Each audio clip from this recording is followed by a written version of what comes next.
নমস্কাৰ বন্ধুসকল, ভেঞ্চাৰ শিক্ষানুষ্ঠানৰ বাবে এটা ভাল খবৰ এই ভিডিঅ'টোৰ যোগেদি আলোচনা কৰিব বিচাৰিছোঁ। থাম্বনেইলত দেখিছেই যে শিক্ষা সঞ্চালকে অসম চৰকাৰৰ সচিবলৈ লিখিলে নতুন পদৰ কথা। বিশেষকৈ হিন্দী শিক্ষক আৰু আৰবী ভাষাৰ শিক্ষকৰ কথা ইয়াত আছে। এই সম্পৰ্কে আপোনালোকক মই যিখন চিঠি শিক্ষা সঞ্চালকে লিখা সেই চিঠিখন আপোনালোকক দেখাই দিম আৰু হ'ব পৰা কি সম্ভাৱনা আছে সেই বিষয়েও ক'ম। ভিডিঅ'টো শেষলৈকে চাব।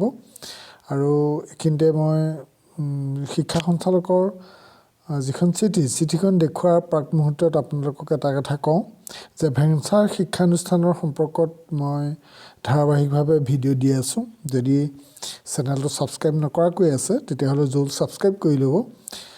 কেনেকৈ ছাবস্ক্ৰাইব কৰে মই কৈ দিছোঁ। এই ভিডিঅ'ৰ তলতে যিটো ৰঙাকৈ ছাবস্ক্ৰাইব বুলি লিখা বুটন আছে তাত প্ৰেছ কৰি দিব। প্ৰেছ কৰি দিয়াৰ পিছতে এনেকৈ বেল আইকন ওলাব, তাতে অল অপশ্যনটো চিলেক্ট কৰিব। কিন্তু আগতে যদি আপুনি ছাবস্ক্ৰাইব কৰি থৈছে পুনৰ ছাবস্ক্ৰাইব কৰিব নালাগে। আৰু যদি ভাল পায় লাইক কৰিব, শ্বেয়াৰ কৰিব আৰু কিবা মতামত থাকিলে জনাব।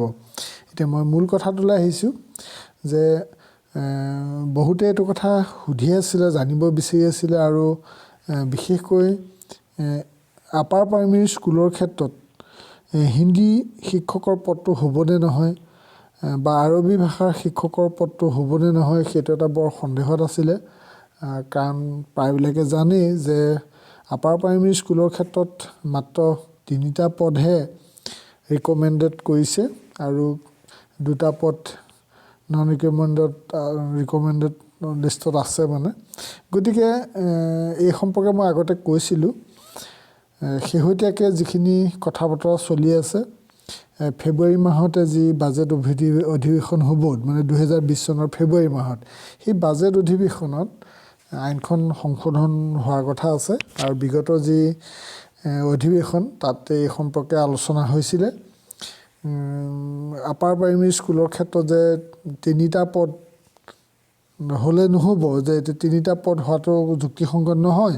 এখন আপাৰ প্ৰাইমেৰী স্কুল পৰিচালনা কৰিবলৈ কেৱল 3জন শিক্ষকে কৰিব নোৱাৰিব।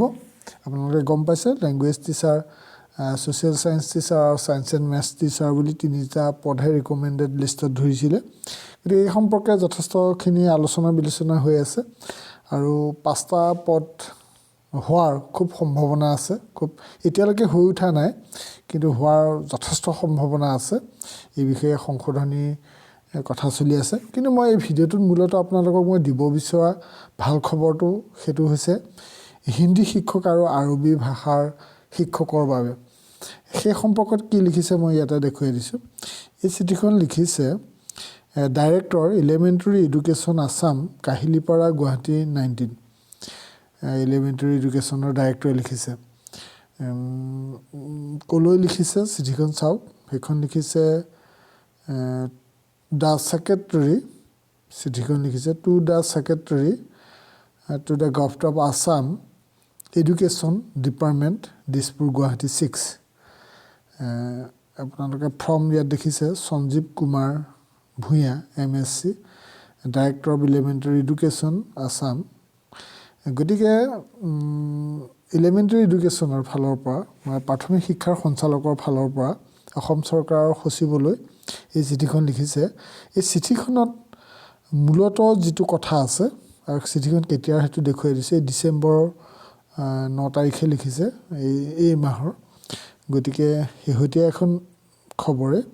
এই বিষয়টো চাওক আৰু মই মূল কথাটো কৈ দিম। ছাবজেক্টটো আছে issues relating to the Assam education provincialisation of services and teachers and reorganization of educational institution act 2017 amended in 2018। আপোনালোকে গম পায় যিখন প্ৰভিঞ্চিয়েলাইজাৰ এক্ট 2017 চনৰ এক্টখন 18 চনত এমেণ্ডমেণ্ট কৰা হৈছিলে। তাত বিশেষকৈ নন টিচিংখিনিৰ কাৰণে জুনিয়ৰ এছিষ্টেণ্ট বা গ্ৰেড 4ৰ কথাখিনি আহিছিলে। মই আগৰ ভিডিঅ'ত কিছুমান কথা কৈ গৈছিলোঁ আৰু এইটো ৰেফাৰেঞ্চ নম্বৰটো দিছে গভট লেটাৰ নং। এইটো কেতিয়া দিছে 16/11/2019, 16 নৱেম্বৰ চৰকাৰী চিঠি নম্বৰ মতে মানে এই চিঠিখন লিখিছে। তো ইয়াতে লিখা মূল কথাখিনি গোটেই পঢ়ি দিলে ভিডিঅ'টো দীঘল হ'ব। তো ইয়াতে কথাটো কি লিখিছে চাওক, সেই মূল কথা দুটামান দেখুৱাই দিম। ইয়াত মানে প্ৰথমটো পইণ্টত লিখিছে যে এই যে 3টা পোষ্টৰ কথাটো ইয়াতে দেখিছে, মই কৈ গ'লোঁ পোষ্ট 3টাৰ কথাটোহে যে আপোনালোকে গম পায় যে 3টা পোষ্টহে হ'ব বুলি। কিন্তু 3টা পোষ্টৰ ক্ষেত্ৰত প্ৰাথমিক শিক্ষা বিভাগৰ সঞ্চালকে এইটো খুব জোৰ দি পেলাই কথাটো লিখিছে এই বিষয়লৈ। মই আপোনালোকক মূল সাৰাংশটো কৈ দিওঁ ইয়াতে কি লিখা আছে। মই ইয়াতে অকণমান সৰুকৈ দেখাইছোঁ। ইয়াতে স্পষ্টকৈ কথাটো উল্লেখ আছে, আপোনালোকে এইটো পঢ়ি চালেও গম পাব। মূল কথাটো হ'ল যে হিন্দী টিচাৰ কথাটো ইয়াত উল্লেখ কৰিছে আৰু আৰবিক টিচাৰ কথাটো লিখিছে। এইকেইটা হ'ল মানে মূল কথা, হিন্দী টিচাৰ আৰু আৰবিক টিচাৰ কথাটো। ইয়াতে কথাটো লিখিছে ক্লাছ এই আপাৰ প্ৰাইমেৰী স্কুলৰ ক্ষেত্ৰত এইটো লিখিছে, এই লাইনটো চাওক যে upper primary schools from class 6 to 8 there are more than one language to be taught and being the national language Hindi is a তাৰপৰা আছে compulsory subject in UP schools। কথাটো সেইটোৱে যে 3টা পদহে যি হ'ব তাৰ লেংগুৱেজ টিচাৰ এটা ধৰিছিল। বহুতৰ ক্ষেত্ৰত এতিয়া প্ৰব্লেম হৈছিলে যে লেংগুৱেজ টিচাৰ যদি এটা হয় কি হ'ব, হিন্দীটো হ'ব কি নহ'ব। এতিয়া আপোনালোকে গম পায় এইটো কথা যে আপাৰ প্ৰাইমেৰী স্কুলৰ ক্ষেত্ৰত হিন্দীটো এটা বাধ্যতামূলক বিষয়, অৰ্থাৎ কম্পালচৰি ছাবজেক্ট। আৰু এটাতকৈ বেছি লেংগুৱেজ টিচাৰ আছে আপাৰ প্ৰাইমেৰীত। কোনোবা স্কুলত আৰবিক টিচাৰ আছে, কোনোবা স্কুলত হিন্দী টিচাৰ আছে। হিন্দী টিচাৰটো সকলোতে আছেই আৰু ধৰক, গতিকে লেংগুৱেজ টিচাৰ মানে অকল এজনেই নহ'ব। সেই কথাটোলৈ আচলতে জোৰ দি লিখিছে। আৰু ৰাইট টু এডুকেশ্যন এক্টৰ মতেও যে আচলতে এইটো নিয়ম নহয়, এই শিক্ষাদানত অসুবিধা হোৱাৰ পৰা গোটেই কথাখিনি আছে। আৰু আপোনালোকক মই ইমানখিনি মানে সাৰাংশ কথাটো কওঁ যে এই চিঠিখনৰ পৰা কি বুজা গৈছে যে আপাৰ প্ৰাইমেৰী স্কুলত হিন্দী টিচাৰ আৰু যিবিলাক মাদ্ৰাছাবিলাকত আৰবিক টিচাৰ এই পদকেইটা কিন্তু হোৱাৰ যথেষ্ট বেছি সম্ভাৱনা আছে। এতিয়া ভাল খবৰটো সেইটোৱেই। এই চিঠিখনৰ মৰ্মে সেইটোৱে হৈছে যে প্ৰাথমিক শিক্ষাৰ ডাইৰেক্টৰে এইটো যে কিমান প্ৰয়োজনীয় যে এখন আপাৰ প্ৰাইমেৰী স্কুলত লেংগুৱেজ টিচাৰ যে এজনতকৈ বেছি থাকে আৰু হিন্দীটো যে বাধ্যতামূলক বিষয়, বা মাদ্ৰাছাবিলাকৰ ক্ষেত্ৰত আৰবিকটো যে এটা বাধ্যতামূলক বিষয়, সেই কথাটো লিখিছে। অৱশ্যে এটা কথা আছে যে কিছুমান বিদ্যালয়ত 6টা পোষ্টো হ'ব বুলি এইটো বিধানসভাত উল্লেখ কৰিছিলে যে তাত মানে কি হয়, এটা ওপৰঞ্চি বিষয় থাকে মাদ্ৰাছাবিলাকত, এটা ওপৰঞ্চি বিষয় থাকে। সেইটো অৱশ্যে এইটো বিধানসভাত এই বিষয়ে আলোচনা হৈছিলে। কিন্তু এই চিঠিখন অতি গুৰুত্বপূৰ্ণ কাৰণে মই এইটো আপোনালোকক ভাল খবৰ হিচাপে দিছোঁ। আৰু 2 নম্বৰ পইণ্টটো লিখিছে as per the Assam venture educational institution, এই একখনৰ কথা লিখিছে। তাত আৰু কি আছে চাই দিছোঁ মই। তাতে লিখিছে আপোনাৰ